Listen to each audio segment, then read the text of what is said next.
Now is Virginia Congressman Ben Cline, a member of the House Judiciary, Budget, Appropriations, and China Select Committees. Congressman, where are you on this debate? I know that Jason Smith, the chairman of House Ways and Means, does not want two reconciliation packages and thinks that taxes should be the priority. But clearly, that's not taking priority before the border and energy and defense. Well, it's important that we tackle the border and funding our government and making sure that we address inflation, address crime, address all the things that voters sent Republicans to Washington to do right away.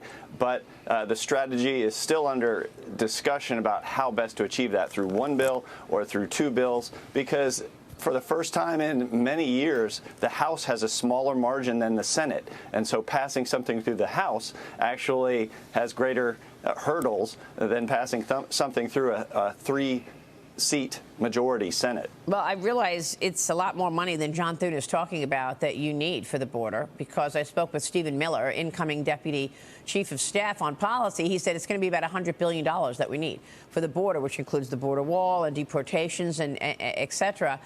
John Thune is earmarking 60 to 80 billion. So you've got that debate coming up. I guess you don't have the votes for the border, and so you have to do reconciliation because you don't have votes for $100 billion, do you? Unfortunately, to pass something like H.R. 2, which the House passed and the Senate left on the table, would require 60 votes in the Senate. So we have to look at funding those things that the government, the administration can do now, right away, to address the border, which was what the voters asked for. So we do need more money, and paying for that money is, and through offsets, rolling back the loan forgiveness program of President Biden. Things like that are going to pay for those types of border improvements. Right. The NDAA passing out of the House Rules Committee last night. The full House could vote on the $900 billion defense bill later today, which provides a 14.5% raise for junior troops. The bill also orders the Department of Defense to create a counter-drone strategy and consider whether the U.S. should ban certain Chinese drones. This comes as mysterious drones have been flying over New York and New Jersey, sir. The House Homeland Security Committee holding a hearing on the drone threat. Here's Texas Congressman Tony Gonzalez pressing an FBI official on who exactly is behind these drones. Watch. You're telling me we don't know what the hell these drones are in New Jersey are? Is that correct? That's right. It's crazy. I mean, that's crazy. That's madness that we don't know what these drones are. Congressman, I mean, it doesn't even seem safe. Why isn't anybody shooting down the drones? Why are we all asking, whoa, what's the drone? Who's that? Who's behind this? Right? Shoot it down. Well, we do need to protect our national security, and it is clear that China is a threat to the United States and is pushing the envelope in several different areas, including in the manufacture and monopolization of the drone industry. They've infiltrated several networks, including our telecom networks. We need this NDAA to stand up to China, to pivot to Asia, and to make sure that our troops are paid, but that we stay within budget restraints, and make sure we get the woke CRT out of the military and get the minor transgender surgeries for children of military banned, which is something that is in the final bill. Yeah, I mean, look, there's a story about one of the drones in New Jersey crashing into a building, okay? And it says the FBI and local police have originally posted, talked about this, and we don't know who originally posted the video, but there was a video on X and on social media showing that one of the drones may have crashed. So if a drone crashed into a building and was destroyed and is on the ground, isn't that enough to figure out what the drone is and who's behind it? I don't understand why we have no information on this. It feels... I don't believe it. I think they do have information on it. They're not telling us. I mean, my guess is that it's China, and they just aren't doing anything about it. Am I right? If the drone is large enough, we are going to be able to find out who made it and who brought it into effect. But if we have, if it's a smaller drone, my kids got a drone for Christmas last year, and it was tiny, and we but they say these drones are the size of a car. Yeah, you know that. huge. They say these drones that we're talking about are the size of a car. Yeah, so we should be able to track that. The FBI should have that information.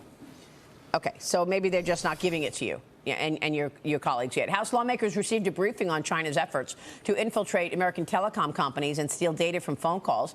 House Intel Committee ranking member Jim Himes called the Salt Typhoon telecom hacking the most significant and pervasive breach we've seen.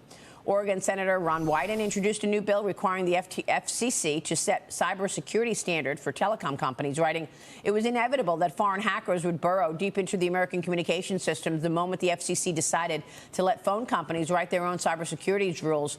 Congressman, what did you make of the briefing yesterday? Can the FCC stop these hacks? And I just want to point out that China is not just in our telecom system. I mean, they're also throughout business. I mean, you look at alarm companies.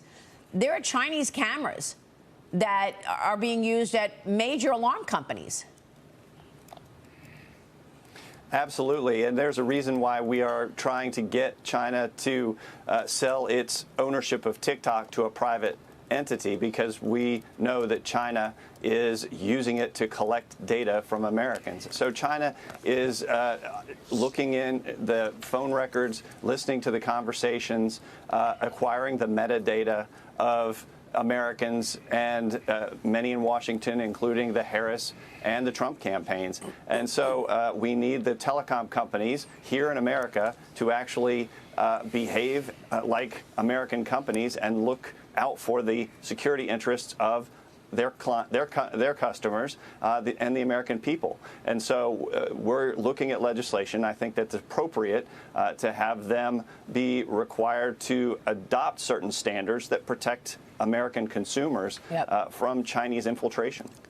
Well, I know you've learned so much about this on the China Select Committee. We appreciate your work on that. Really, Congressman, one last question before you go. With your role on appropriations and budget, do you really need 2 reconciliation packages? I was the first to report that there would be 2 reconciliation packages. But as I'm questioning and interviewing various people about this, many say, look, I'd rather just do it in one gigantic reconciliation package. Why do you have to do 2?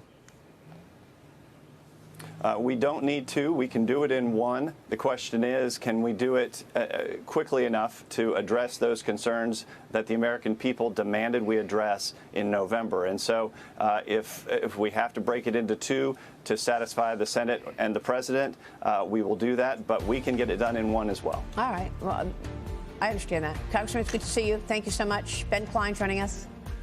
Thank you. We'll be right back.